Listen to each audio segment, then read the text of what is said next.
Well, Bruno Lerullo was a seasoned mobster by the time he was 15 years old. And then 6 years later, he heard a voice that changed his life forever. Bruno Lerullo got involved in organized crime at a young age in Toronto, Canada.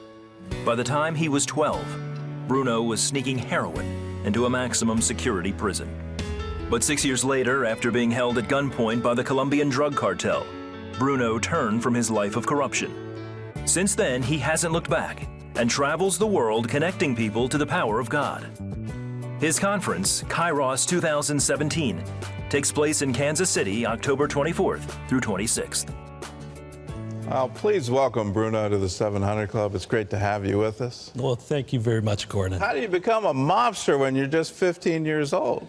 Well, I was in a rough and tough area in Toronto. It was an Italian community, and that's all there was out there, really, it seemed. It appeared. I just don't, when I think of Toronto, I just don't think of rough and tough. But maybe I just don't know it. You probably don't. Toronto back then, 40 years ago, it was quite a tough city. It really was. Okay. Well, how did you get started? How did I get started?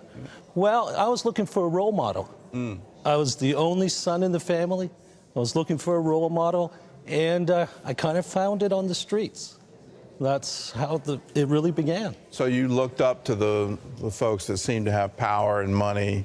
Absolutely. On the street. They were your idols, and you said, I want to be like that guy. Exactly.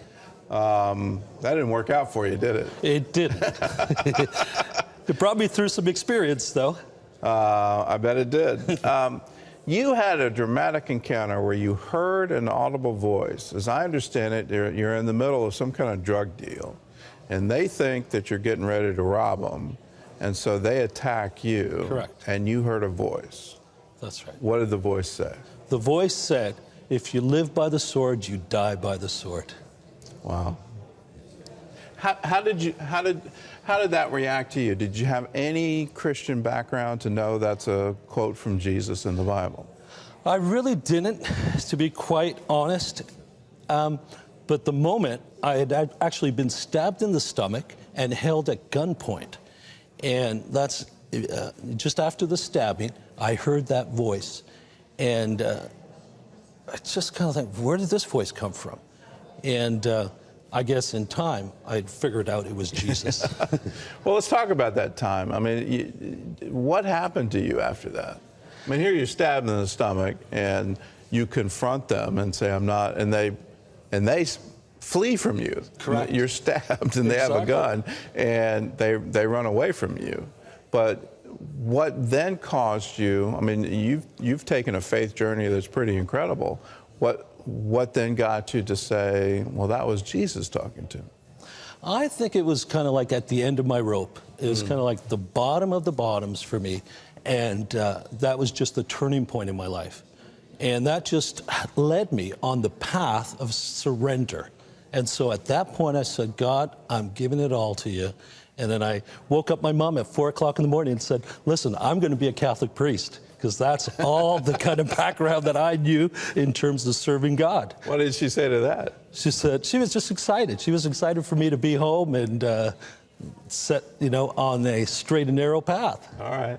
Well, you didn't become a priest, but you became a pastor. Correct. How did that work out?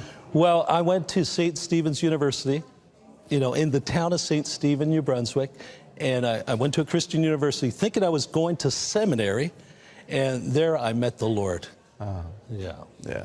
All right, well, tell us about the Kairos Conference you've got coming up in Kansas City in October. Yeah, it's going to be an exciting conference. It's more than just a conference. It's more than just an event.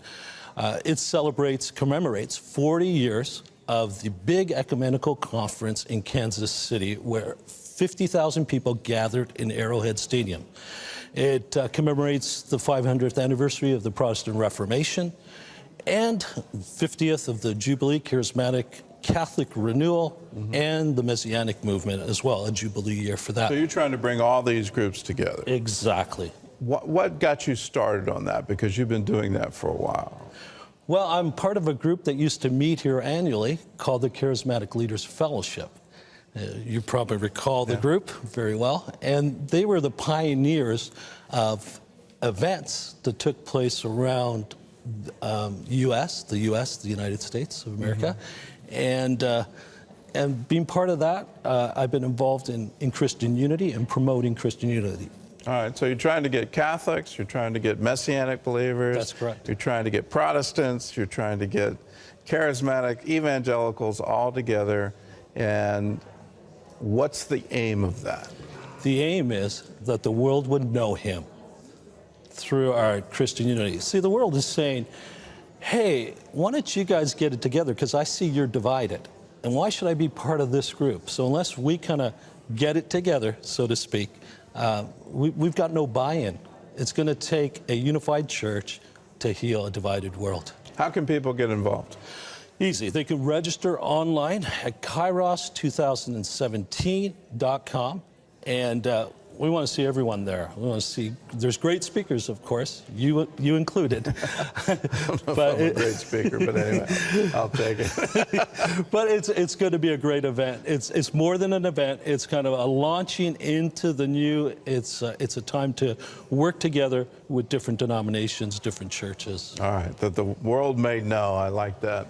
Kairos 2017, it takes place in Kansas City, Missouri, from October 24 through 26. And if you want more information on how you can be involved, just go to cbn.com.